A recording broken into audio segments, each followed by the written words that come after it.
Good morning, good evening, good night, everyone. Agers and Thrivers, family caregivers, welcome back to Lana's Little Things with me, Dr. Lana, specialist gerontologist, where we talk all things on living agelessly, bridging generational gaps, family caregiving, entrepreneurship life, all those mixed together, and just life itself. And speaking of life, I'm be talking about the opposite today. So I hope everyone is well wherever you are. Take care if it's height of summer or if it is your winter down under. However you enjoy. But I thought I would broach this topic now because of the events in the last 2 weeks, really. So I had spoken about grief and death before, but what has been coming through to me is just the sheer amount of persons, at least in my circle, whether they be patients, family friends, family members, close friends I've known since I've grown up, who are more friends of my aunt and my mom and my dad and so on. And my grandmother, obviously, who were in their, they would have, I grew up with them, they grew up with them, they're in the 80s, 90s, 70s, some 60s. And they died from many older age, advancing dementia and Alzheimer's, cancers. The causes have been endless, but what really struck me was one particular person who said she had three funerals, 1, 2, 3, in one day, and these are all friends of hers. And so she's like, I've got to get my appointment, make sure I'm okay before I go to these three funerals today. And how am I going to negotiate it? And I thought, three funerals. So and that's been just ongoing and ongoing for the past 2, 3 weeks. I mean, it always goes on. Death and life are with us every day, like, salt and pepper, not dismissing it, but just saying this is a part of how we know life to be right now. But the sheer intensity number of people we thought, let's just talk about it because, and also watching, just going into the grieving process, watching podcasts and interviews on grief, and I was really intrigued by one with Anderson Cooper. If you're in the United States, you know who Anderson Cooper is, well-known reporter um, of cable news network, and he's his own. He's an author. He's given and shared his own journey with grief, having lost, his dad at a young age, his brother at a young age tragically, and his mom. So he saw his parent aging, and he has seen his older family members aging, and just took a whole set of um, voice notes and messages from persons on grief, and the explosion was tremendous. And so we still, even in our societies, no matter what this, well, depending on the society, we don't really talk or want to talk about grief. Whenever the subject of death and grief comes up, I know for sure when I'm growing up, all I was told was, well, your turn is gonna come. So when your turn comes, just take it. And if it ain't your turn yet, just thank God that it's not your turn yet, and try and live as best as you can.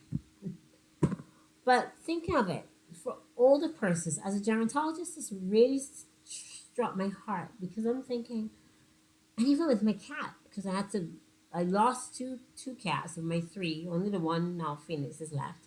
And that might seem very small, but for those of us who are animal people, the death of a pet is just like family. But in terms of older persons, death is going to face you almost every single day. Your own mortality as you get older. We know, as my faith, as you all know, I always share my faith, my convictions. As a Christian, the Bible always says, the scriptures talk about, there will be the time when we will too pass away after however many years, or it might be suddenly, or it might be sooner. But we're going to pass. So, and we see it every day, but for older persons, it is much more telling. So I had to really dig deep for this one and come to my own grief and how I am processing grief, having lost the same family members, same pets, and so on. And I really want to open the discussion on grief. So if you have an experience with grief, please share it. We all are in this journey together. There's not one of us on this planet that has not lost someone special, significant, small. There's no small, someone in our life who has impacted our lives, and we feel it, even if it's a distant person that we may just be in contact with on social media. That, you feel you know them, and then when they're gone, it's a void. That's precisely what it is, a void, an emptiness. How do you deal with that loss? How do you deal with that emptiness? I'm really like, what is grief? What is bereavement? How would you define it? Well, let me just keep it simple because that subject is as complex as it can be at all, and we could talk for hours and share our experiences on grief. But we just talk about a few of the salient points on bereavement, signs that you might be feeling excess bereavement. When I say excess, we'll discuss what that is as complex grief, and then what can be done about it. What can be done about it? Like, how can we manage it? Is really what I want to say. So, bereavement really is defined, in some places, defined as the grief and mourning experience following the death of someone important to you. Simple as that. The experience, and each person's experience is going to be different. And depending on the impact the person has, your experience and your feelings, your emotions, even if there are no emotions, which can happen, all that's part of the grieving process. As you get older, you're seeing more family members die. You're seeing more friends die as they succumb to the aging process, disease process, whatever they may have had, whatever illness that may have come suddenly or just progressive decline, the ravages of Alzheimer's disease, Parkinson's disease, and all the other unusual, you say, age-related concerns and complaints. It is tough. It is tough. And, it is tough to go through and to manage. But we do have to.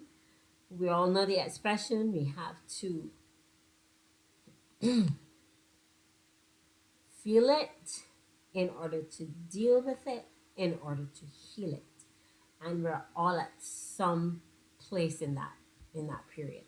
So when a friend is lost, we're not going to talk about loss of a parent because we're talking to older persons today.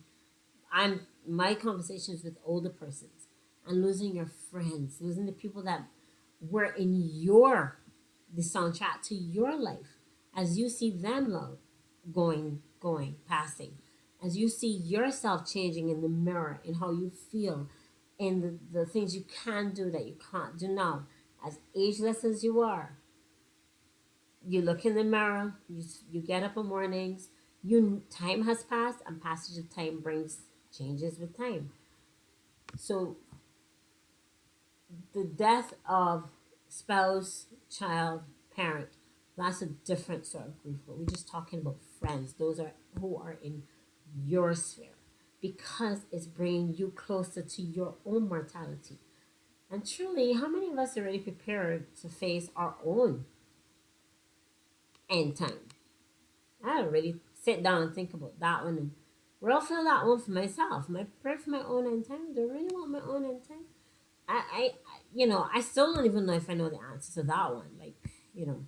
But common signs of grief, we know the ones that persons say and they're in no order.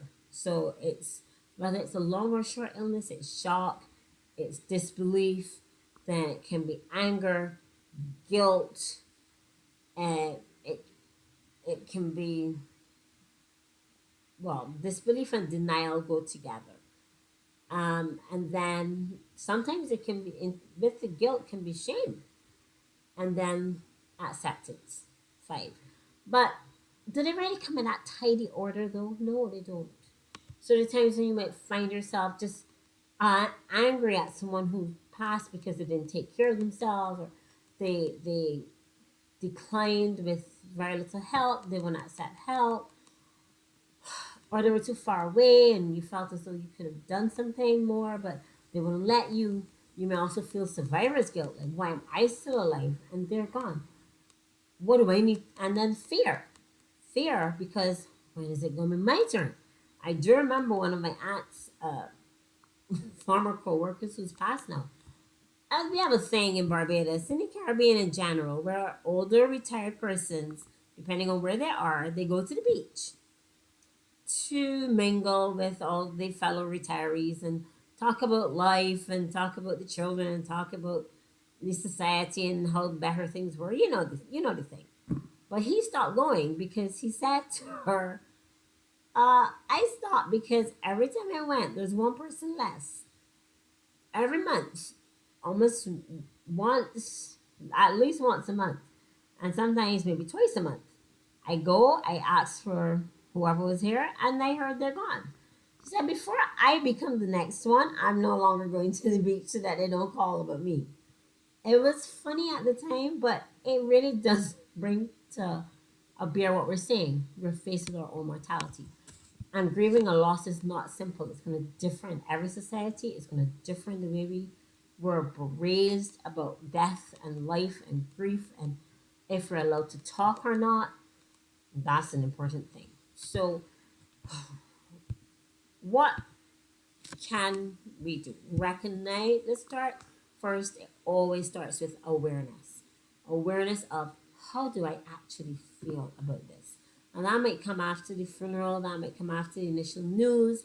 That might come after you start to talk with family members and friends, other friends. You know who's gone. You know who's gone. She had this. He had that. Then so. And then you start to talk about your own feelings.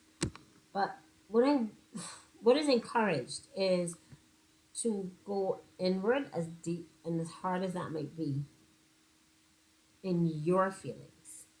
So whether that be a journal to write your thoughts down, or voice your thoughts on a voice note or recorder or whatever device you use. Journal how you're feeling during that period. Because as the feelings change, you may not quite remember, and it can sometimes be a good reference point.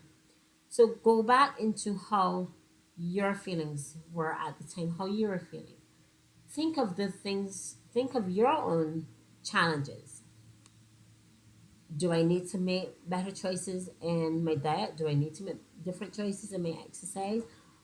Have I really had a health chat recently? Am I listening to what everyone else is telling me? Am I being the one who's neglectful of my health? All those questions you really want to face. Journal your feelings and take a look. Journal your feelings and take a look at what your health levels are. Then you'd also really need to talk it out. Talk to someone who feels safe.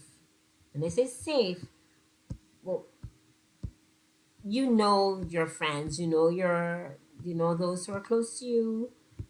You do know who can deal with um, uh, the words of others differently from others. They can listen for hours, and some can only listen for a few minutes, and some don't want to talk about grief at all.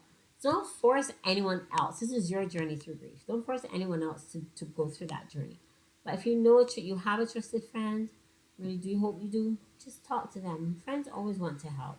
They may not always know the right things to say, but you know your friend. Rely on your friends. Don't hesitate to let them help. Don't hesitate to talk about your feelings. That's the third thing. And in terms of taking care of your health, we already know that. What about major decisions? Major decisions, especially they give you a treasure, a gift, well, or You may want to. You maybe have been in the process of selling your house. You may have been in the process of thinking of moving to an assisted care facility. I don't know. Anything is possible. You may have had major decisions to make. Recommendation is when you're in such intense grief, your thought processes are confused and muddled, and it's not advisable to make such a big decision right there and then. Three more things I'd say, and these are things that are generally advisable. Be patient with yourself. If 3 months have gone by and you're still feeling, oh, I miss them. You know, we used to do this, we used to do that, or tears come back, or a smell, or a song. As the late Her Majesty said of the UK, grief is the price you pay for love. So you know you love them if you grieve them. The emotion is there. Just be patient and let the tears flow and the memory come. Let it pass. Take a breath, say a prayer, talk to a friend, and just give yourself grace for the space. Also, everyone else is not gonna, as I said, everyone grieves differently. So if someone seems to be having a good time and they were a good friend to you, you're thinking, well, how could she go out and have picnic and party and friends over and everything when our friend has died? Everyone deals with grief differently. They cope differently. They may say they're not gonna say what you exactly feel or what you think should be said. So be patient with them. They're going through their history, and maybe ask them how they're feeling. Maybe they're just doing that as a coping mechanism and not necessarily wanting to, or an escape mechanism, and they may not feel as though they have someone to talk to. So that's a great way to engage and feel better, is to help someone else hear their grief and hear their journey. Say a problem shared, a grief shared is a grief cut in half sometimes. And then and this, the second last thing I'd say, do not take medication to deal with your grief. And when I say medication, be careful. Sometimes you may need some medication, especially if it's a really sudden thing. But if you find yourself relying more and more, let's say on alcohol for sure, or other drugs, or anything that's especially addictive things just to escape, be aware, speak to your doctor, don't do it. Because lasting relief is something you can't control. The death is something you could not control. Don't make yourself sick over something you couldn't control. And that's for anything. We all need that lesson, don't we? Rely on God's promises. If you have That's your conviction, rely on the one who is greater than you for sustenance and help. Call up to your supreme being for your sustenance and help. And also, lastly, get back into a regular routine. I'm not saying in a week, I'm not saying in a month, but certainly not 6 months go by without you starting to just at least do your normal duties with, because the guilt will be there. So and so is not here, maybe I shouldn't do this. Don't stop your life because someone else has died. They wouldn't want you to do it. But so those are some suggestions. Hope they helped. But we just want to say that if grief gets to a point where it's complex or dangerous, or you feel as though life is no longer worth living, and you're feeling hopeless, helpless, suicidal, intense grief, you're not functioning anymore, you've withdrawn, you're no longer seeing or talking to anybody, or their hallucinations, that is complex grief. That is grief that is going beyond. Start to look for your older ones, get extremely bad mood swings. Those are things that say that grief has gone beyond where it is, and we really want to be supportive supportive of yourself and seek help. And if you know of a loved one who seems to be having those signs, talk to them and encourage them. Go with them to the doctor. I will leave the link for some helpful helplines if you're feeling that extreme. And please know, grief is is a human condition. It is something that we all have had to and will continue to go through until God says no more. This is over. You are gone, death. Death, you have no more sting. But until such time, relish in the memory of your loved one, acknowledge your grief, take care of yourself, talk about your feelings, journal your losses, get back to your routine, avoid substances that are harmful to just escape, and create your and go back into your routine with pleasant memories. Grief doesn't go away, but the sting, the burn, the sting, it eventually lessens. It doesn't mean you love them any less, but you have to take care of yourself, and you can't be in that situation forever. So, from my heart to yours, I hope this was helpful. Share with a friend. You're feeling like this, talk to someone, seek help, go through the process. We're all in this together. Is there any questions you have, any comments you make? How has your grief journey been? Do you have any concerns? Do you have any queries? Feel free to leave them in the comments below. Or if you wish to have a one-on-one Zoom session, you can contact me. The links to my website, the links to my email, they're all there, going to be there. Let's talk. Let's talk, let's share. From my heart to yours, good morning, good evening, good night. Dr. Lana saying, just take care. Please take care of yourself. Mwah.